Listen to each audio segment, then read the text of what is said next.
నమస్తే, welcome to BRK. నేను పద్మ. ఈరోజు మనతో పాటు ఉన్నారు senior consultant medical oncologist doctor Sumanth Kumar గారు.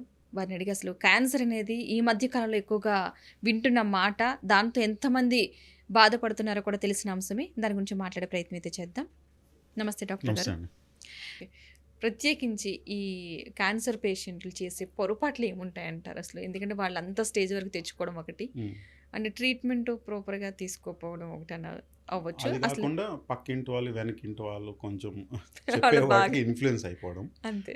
డాక్టర్ చెప్పే వాటి మీద నమ్మకం అనేది కొంచెం తగ్గించుకోవడం అండి. ఓకే. అంటే ఉంట పక్కన వాళ్ళ ఒక ఒపీనియన్ తీసుకోవడం మంచిదే, ఫ్యామిలీ మెంబర్స్ దగ్గర తీసుకోవడం మంచిదే, క్యారీ ఆన్ అయిపోకూడదు అనమాట, జనరలైజ్ చేసేయకూడదు. ఎందుకంటే కొంతమంది పక్కన వాళ్ళు ఏం చెప్తూ ఉంటారు, అరే ఆ పేషెంట్కి నయం అయిపోయింది అంట, బట్ వాళ్ళకి తెలియదు అది ఏం క్యాన్సర్, ఏ స్టేజ్లో ఉందో. మీకెందుకు నయం కాలేదు, నువ్వు తీసుకునే డాక్టర్ తప్పేమో, నువ్వు వెళ్ళే హాస్పిటల్ తప్పేమో అని ఒక బ్లాంక్ స్టేట్మెంట్ పాస్ ఆన్ చేస్తారు, భయపెట్టేస్తారు. ట్రీట్మెంట్ తీసుకునే వాళ్ళ పేషెంట్కి ఆ బాధ ఏంటో తెలుస్తుంది. సో అట్లా బ్లాంక్ స్టేట్మెంట్స్ అనేది ఎవరి మీద అట్లా వదిలేయకూడదు. ఏమన్నా తెలిస్తే నిజంగా ఒక సైంటిఫిక్ ఎవిడెన్స్ మీద అట్లా ఐడియా ఉంటే వాళ్ళకి చెప్పచ్చు పేషెంట్స్కి, కానీ అట్లా ఓవరాల్గా బ్లాంక్ స్టేట్మెంట్ ఇచ్చేసి వాళ్ళని భయపెట్టేస్తుంటారు. అలాంటివి నమ్మకూడదు. డౌట్స్ ఉంటే వచ్చి కూర్చొని డాక్టర్తో మాట్లాడాలి. సార్ పలానా పేషెంట్ మా పక్కింటి వాళ్ళకి అట్లా నయమైంది అన్నారు, నాకు ఎందుకు ఇంకా ట్రీట్మెంట్ నడుస్తుంది, ఇంకా ఎందుకు తగ్గట్లేదు, ఏంటి అంటే అని అడిగితే కొంచెం ఐడియా ఇస్తాం.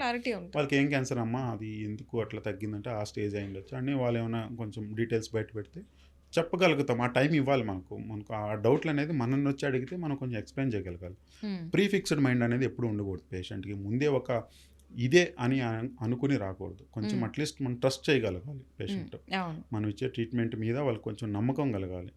ఏమైనా ఉంటే డౌట్స్ అడిగితేనే అండి. ఒక ఫిక్స్డ్ మైండ్తో వచ్చేసారనుకోండి, డౌట్స్ క్లియర్ చేయడం చాలా కష్టం.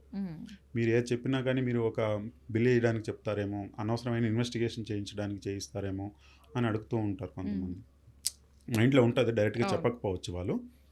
బట్ మనం చేసే టెస్టులు కానీ ఇచ్చే ట్రీట్మెంట్ కానీ ఎందుకు మనం ఇస్తున్నామని కొంచెం క్లియర్ కట్గా ఎక్స్ప్లెయిన్ చేయగలిగితే వాళ్ళకి కొంచెం అర్థమవుతుంది డెఫినెట్గా. సో ఇవి మేజర్గా వాళ్ళు చేయకూడనివి. అట్లీస్ట్ మనం చెప్పే టైంకి రావాలండి, అది మెయిన్, చాలా ఇంపార్టెంట్. ఇంట్లోనే ఉండి మనం అయ్యో నాకు నయం అయిపోయిందేమో అని చెప్పి మళ్ళీ రాకుండా ఉండడం అనేది చేయకూడదు. నయం అయిపోయినా కానీ ఫాలో అప్ అనేది చాలా ఇంపార్టెంట్. నేను ఇంతకుముందు చెప్పినట్టు ఏ క్యాన్సర్ కానీ అసలు 0% రాదు అని అనడానికి లేదు. చాలామంది అసలు క్యూర్ అయిపోతుంది అని అనేస్తుంటారు క్యాజువల్ కానీ, but it's not the statement. ఇంతో అంత పర్సంటేజ్ ఉంటుంది, ఒక 5% ఉందా అదే చెప్పాలి మనం పేషెంట్కి. లైఫ్ లాంగ్ మీకు ఎప్పుడైనా ఒక 5% వచ్చే ఛాన్స్ అయితే ఉంటుంది. ఆ 5% కూడా మనం ముందుగానే డిటెక్ట్ చేయడానికి రికరెన్స్ అనేది ఒక టైంకి రండి, ఫాలోఅప్. మేము ఒక టైం డివైస్ చేస్తాం. First 1 year 3 months once, second year 2 every 4 months once అనేది అవసరం పడితే స్కాన్స్ ఏమన్నా చెప్తాం, అంతేగాని ఎవ్రీ టైం అవసరం ఉండదు. అలాగని ఒకవేళ ఫాలోఅప్ వస్తున్న వాళ్ళకి ఒకవేళ ఎర్లీగా రికరెన్స్ వచ్చిన వాళ్ళని త్వరగా డిటెక్ట్ చేసి మళ్ళీ ఈజీగా క్యూర్ చేస్తాం. నిర్లక్ష్యం చేసి ఇంట్లో కూర్చున్నారంటే అది కానీ ఒకవేళ బాడీలో రికరెన్స్ వచ్చేస్తే మాత్రం స్ప్రెడ్ అయి ఉంటుంది మా దగ్గరికి వచ్చేసరికి. సో ఈవెన్ ట్రీట్మెంట్ తీసుకునే వాళ్ళు కూడా ఫాలోఅప్ అనేది నిర్లక్ష్యం చేయకూడదు, అది కూడా చేయకూడదు. ట్రీట్మెంట్ ఇచ్చేటప్పుడు ఏమన్నా మరీ ఇబ్బంది అయితే మాత్రం మళ్ళీ వచ్చి కలవాలి. సో సార్ ఇచ్చిన ట్రీట్మెంట్ వల్ల నాకు ఇంత ఇబ్బంది అయిపోయింది, సార్ సరిగ్గా ఇవ్వలేదేమో అని చెప్పి ఉండిపోతారు ఇంట్లో. సో సార్ కరెక్ట్గా ఇవ్వలేదేమో అని చెప్పి. అంతేకాకుండా డాక్టర్స్ మార్చేస్తూ ఉంటారు. షాపింగ్ అంటామండి, విండో షాపింగ్, ఇది కామన్ అయిపోతుంది. ఈ డాక్టర్ అంటే సెకండ్ ఒపీనియన్ తీసుకోవడం ఇస్ ద వెరీ గుడ్, నేను రాంగ్ అని చెప్పట్లేదు. సెకండ్ ఒపీనియన్ అందరు తీసుకోవాలి, ఎందుకంటే ఒపీనియన్స్ డిఫర్ అవుతుంది. కొంచెం కొంతమంది అయితే కరెక్ట్గానే చేస్తుంటారు, 2 to 3 డాక్టర్స్ని, బెస్ట్ డాక్టర్స్ని కలుస్తారు. ఎవరైతే కామన్గా అందరూ ఏ పాయింట్ చేస్తారో ఆ ట్రీట్మెంట్కి వెళ్తూ ఉంటారు. That is also one good thing. ఎందుకంటే మేము కూడా ఒకే పేషెంట్కి ఒకవేళ 4-5 డాక్టర్ చూపిస్తే కొంచెం వేరియేషన్ ఉంటుంది ఒపీనియన్ మీద, అంత గ్రాస్గా ఉండదండి. ఎందుకంటే మేము ఎక్స్పోజ్ అయ్యే క్లినికల్ ప్రాక్టీస్ కొంచెం డిఫరెన్సెస్ ఉంటాయి. అంటే కొంతమందికి పేషెంట్కి ఈ ట్రీట్మెంట్ ఇస్తే బెటర్గా ఉంటుంది, ఇంత డోసులు ఇస్తే బెటర్ ఉంది అనుకుంటారు. వేరే డాక్టర్ కూడా ఇంకొంచెం ఏమైనా మార్చి ఇవ్వచ్చు అనుకుంటారు. రెండు కరెక్టే ఉంటాయి, కొంచెం ఇంచుమించు పైకి కిందకు ఉంటుంది అంతే. వేరే అసలుకి ట్రీట్మెంటే ఇవ్వకూడదు, కొంతమంది ట్రీట్మెంట్ ఇవ్వాలి అనేది మాత్రం చాలా గ్రాస్ డిఫరెన్స్. ట్రీట్మెంట్ ఇచ్చే పద్ధతులు ఏమన్నా కొంచెం మైనర్ వేరియేషన్స్ ఉంటాయేమో కానీ డాక్టర్ మధ్య కొంచెం అది వేరియేషన్స్ అనేది కామన్ అండి. ఇదేం మ్యాథమెటిక్స్ కాదు, ఒక క్యాన్సర్కి ఇదే క్యాన్సర్కి అందరూ డాక్టర్స్ ఇదే ట్రీట్మెంట్ ఇస్తారనేది ఎప్పుడు ఉండదు. కొంచెం వేరియేషన్స్ అయితే మైల్డ్ ఉంటుంది. సో సెకండ్ ఒపీనియన్కి వెళ్తారు. కాకపోతే కొంతమంది తిరుగుతూనే ఉంటారు, ట్రీట్మెంట్ తీసుకోరు లాస్ట్. కొంతమంది అంటే ఎక్స్పెన్సెస్ వల్లనో లేకుంటే వాళ్ళకి వచ్చిన ఒపీనియన్ వల్లనో ఫైనల్గా ఒక దగ్గరికి ఒక ఆయుర్వేదం హోమియోథెరపీనో వెళ్ళిపోతూ ఉంటారు అన్నమాట. అవును. మేము చూస్తూ ఉంటామండి స్టేజ్ 4లో మేము ఇంత కౌన్సిల్ చేసినా కానీ ఒక నిజం అంటే ఇంత లైఫ్ ఎక్స్పెక్టెన్సీ ఒక యావరేజ్గా ఇచ్చి మ్యాక్సిమం ఇప్పుడున్న ఎవిడెన్స్ ప్రకారం ఎంత ట్రీట్మెంట్ ఇచ్చినా ఇంతవరకే ఉండగలరండి అని చెప్పినా కానీ హ్మ్. వాళ్ళు తీసుకోకుండా ఇంకెక్కడైనా హోప్ దొరుకుతుందేమో అవును. కొన్ని ఫాల్స్ హోప్స్ ఇస్తూ ఉంటారు. వీ విల్ క్యూర్ స్టేజ్ 4 అనేది కొంచెంమంది బ్లాంక్ స్టేట్మెంట్ హ్మ్. మూలికలతో రసాయనంతో అవును. ఇచ్చేస్తుంటామని వెళ్తుంటారు, రిటర్న్ వస్తారు మా దగ్గరికి. కొంతమంది ఆ రిటర్న్ కూడా రారు, కొంచెం మొహం చూపించడం చల్లక రారు కూడా. హ్మ్. సో అలాంటి వాళ్ళకి మేము చెప్పేది ఏంటంటే డౌట్స్ ఏమైనా ఉంటే అడగాలి ఫస్ట్. అవును. అంటే కానీ ముందుగానే ప్రీఫిక్స్డ్గా మైండ్తో వెళ్ళిపోయి ఆ, అంటే ఒక మైండ్తో ఫిక్స్ అయ్యకుండా డౌట్స్ ఉంటే ఏమైనా క్లారిఫై చేసుకొని తర్వాత డెసిషన్ తీసుకోవాలి. అవును.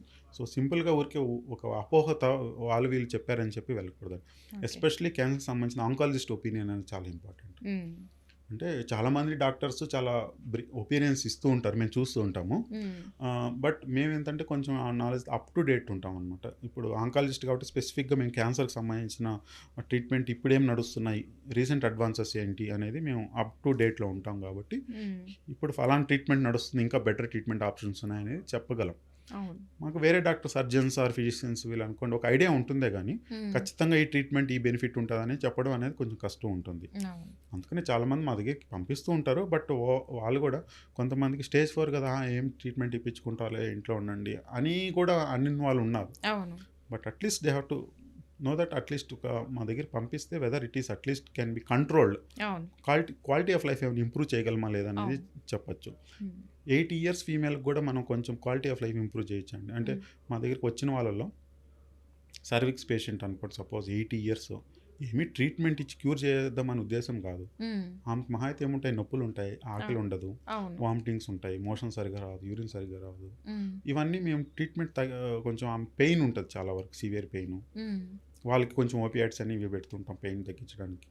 టెంపరీ పెయిన్ తగ్గించడానికి రేడియోథెరపీ ఉంటాయి సైడ్ ఎఫెక్ట్స్ లేకుండా. సో ఇవన్నీ ఇచ్చినందువల్ల patient quality of life improve చేయొచ్చు, అట్లీస్ట్ మనం అవును. హెల్ప్ చేయొచ్చు పేషెంట్కి.